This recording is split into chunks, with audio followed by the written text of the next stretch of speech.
이 커피. 사람들은 담배제 맛이 난다고 했습니다. 그런데 놀랍게도 바로 이 커피가 스타벅스를 이겼습니다. 비결은 맛이 아니었습니다. 한예슬이라는 가면을 쓴 완벽한 세뇌였습니다. 2008년 단 12개 매장, 불과 5년 만에 1000호점 돌파. 커피 왕국을 세운 그 남자.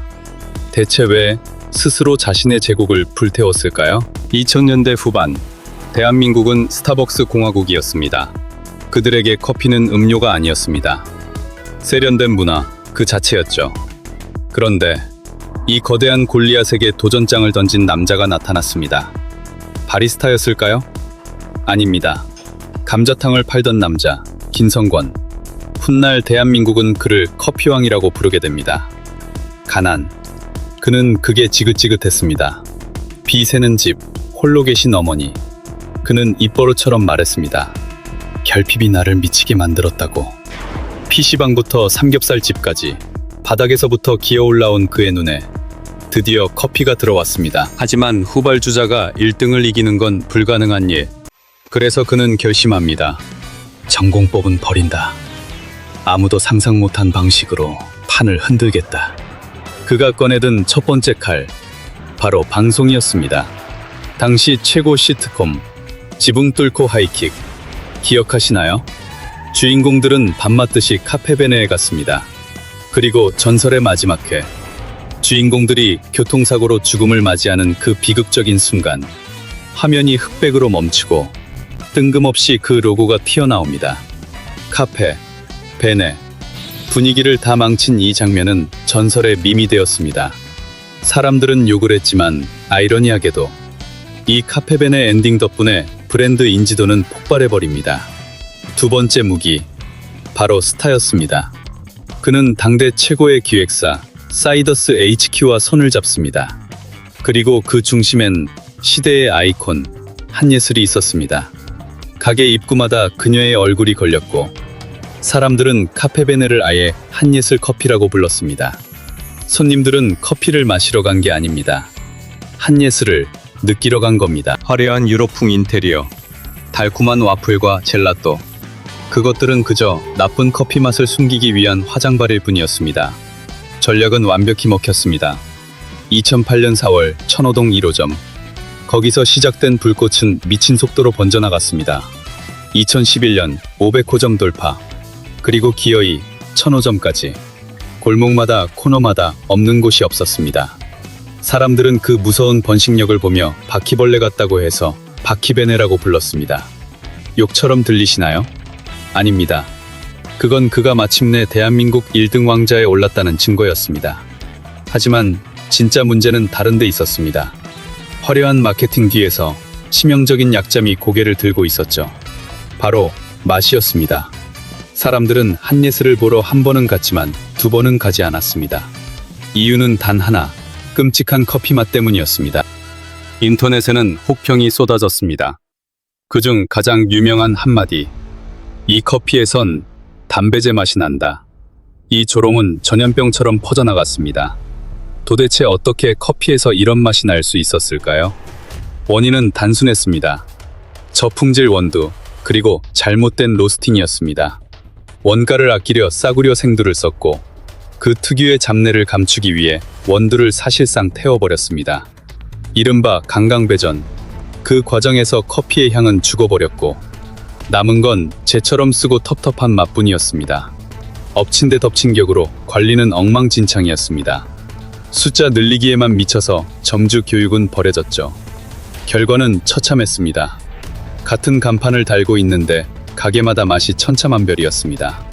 사람들은 비아냥거렸습니다. 카페베네 커피는 복불복이다. 하지만 경영진은 길을 막았습니다. 맛이 뭐가 중요해? 분위기 장사지. 그들은 착각했습니다. 스타와 인테리어만 있으면 고객은 영원할 거라고. 마케팅은 손님을 한 번 부를 뿐입니다. 다시 오게 하는 건 결국 본질입니다. 제국의 바닥에선 이미 거대한 균열이 시작되고 있었습니다. 본질을 잃은 제국은 탐욕에 잡아먹히기 시작했습니다. 1등이라는 술에 취한 그는 더 위험한 도박판을 벌입니다. 바로 해외 진출. 뉴욕 타임스 스퀘어 한복판. 토종 브랜드가 세계의 신장을 뚫었다고 환호했지만 현실은 냉혹했습니다. 비싼 임대료는 돈을 태우는 용광로였습니다. 하지만 멈추지 않았습니다. 피자집, 빵집, 심지어 드럭스토어까지. 이 문어발식 확장의 대가는 처참했습니다. 부채 비율 무려 852%.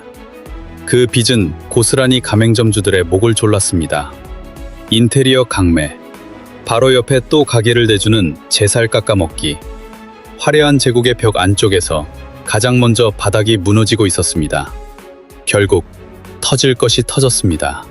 2016년 완전 자본 잠식. 업계 1위였던 브랜드가 폐점률 1위라는 불명예를 안게 된 겁니다. 거리에는 임대 문의가 붙은 빈 껍데기들만 흉물처럼 남았습니다.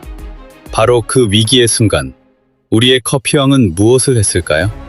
자신의 지분을 팔아치우고 홀연히 떠났습니다. 수많은 점주들의 비명소리를 등 뒤로 한 채. 그 후 카페베네는 어떻게 됐을까요? 주인이 여러 번 바뀌며 겨우 숨은 붙어 있지만 1000개가 넘던 매장은 이제 100개 남짓. 전성기 2200억 원의 매출 신원은 76억 원이라는 초라한 현실로 곤두박질 쳤습니다. 탐욕의 불길은 커피에서 멈추지 않았습니다. 그는 스타 마케팅이 모든 사업에 통할 거라 믿었습니다. 그렇게 탄생한 교작, 바로 블랙스미스입니다. 송승헌, 김태희, 박이천, 당대 최고의 배우들을 또다시 간판으로 내세웠습니다. 하지만 본질인 맛은 어땠을까요? 차가운 파스타, 딱딱한 도우, 카페베네의 악몽이 피자집에서 그대로 재현된 겁니다. 결국 이 화려한 피자집도 소리 소문 없이 사라졌습니다. 하지만 진짜 공포는 따로 있었습니다. 바로 팀킬이었습니다. 본사는 가맹점주들에게 영업지역 보호를 약속했습니다. 하지만 그 약속은 휴지 조각이었습니다.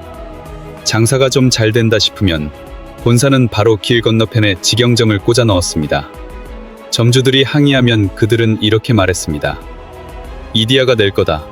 차라리 우리가 먹는 게 낫다. 그것은 경쟁이 아니었습니다. 가족을 잡아먹는 끔찍한 동족 상장이었습니다. 심지어 마지막 발악으로 로고를 바꾸기도 했습니다. 갑자기 고양이 캐릭터 베넨을 내세우며 친근하게 다가오려 했지만 사람들의 반응은 싸늘했습니다. 이제 펫샵으로 업종 변경하냐? 본질을 바꾸지 않은 채 껍데기만 바꾼 결과 아무도 거들떠보지 않는 최후를 맞이한 겁니다. 그런데 여기서 끝이 아닙니다. 소름 돋는 사실이 하나 더 남아 있습니다. 카페베네를 떠난 김성곤 대표. 그는 자숙하지 않았습니다. 또다시 새로운 프랜차이즈를 들고 나타났습니다. 이번엔 햄버거였습니다. 이름하여 토니버거. 결과는 어땠을까요? 놀랍도록 똑같았습니다. 화려한 마케팅으로 시작했지만 결국 임금체불, 가맹점주들의 소송, 그리고 폐업. 카페베네의 악몽이 햄버거 가게에서 데칼코마니처럼 반복된 겁니다. 이것은 무엇을 증명할까요? 카페베네의 몰락은 시대의 불운이 아니었습니다. 그것은 명백한 실력이었습니다. 카페베네의 이야기는 단순하고 차가운 교훈을 남깁니다. 화려한 마케팅은 손님을 한 번 부를 수 있습니다. 하지만 그들을 다시 부르는 건 결국 본질입니다.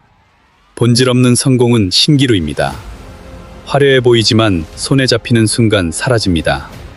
담배제 맛 커피로 스타벅스를 이겼던 남자. 그의 이야기는 성공을 꿈꾸는 모두에게 경고합니다. 당신이 파는 것은 커피입니까? 아니면 스타의 얼굴입니까? 당신이 쌓는 것은 실력입니까? 아니면 허상입니까? 이 질문에 답하지 못한다면 제2의 카페베네는 언제 어디서든 다시 나타날 것입니다.